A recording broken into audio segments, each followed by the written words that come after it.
Some people move through the world quietly, not because they are empty, but because they are carrying too much.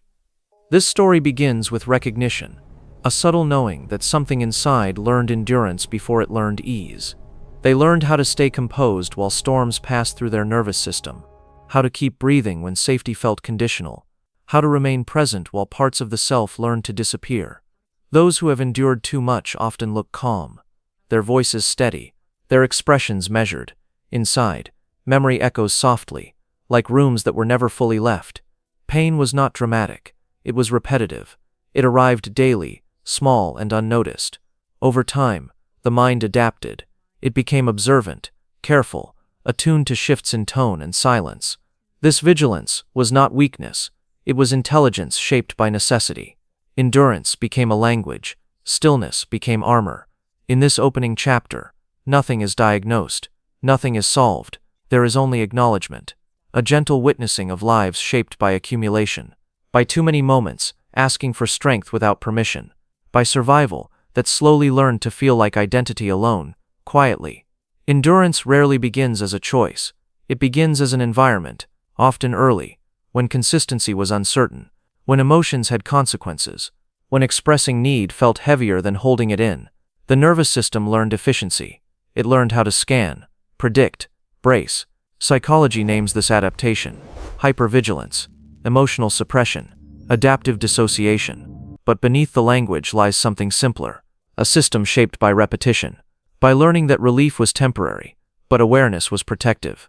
When stress becomes chronic, the brain reorganizes, the amygdala sharpens, the body prepares before danger arrives. Cortisol lingers like weather that never clears. Over time, endurance feels natural, rest feels foreign. This is not resilience as mythology portrays it. It is resilience born from necessity, from the quiet agreement the mind made with itself. Stay alert, stay useful, stay intact. The past is not replayed consciously. It lives in posture, in patience stretched thin, in the way calm is maintained, even when nothing feels resolved. This is where endurance takes root, not in strength, but in adaptation carried forward silently. Endurance eventually meets its limit, not as collapse, but as awareness.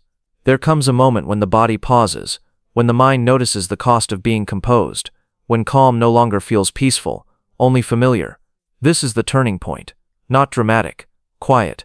The nervous system cannot stay armored forever. What protected once can begin to constrain. The same vigilance that kept danger away can keep connection distant.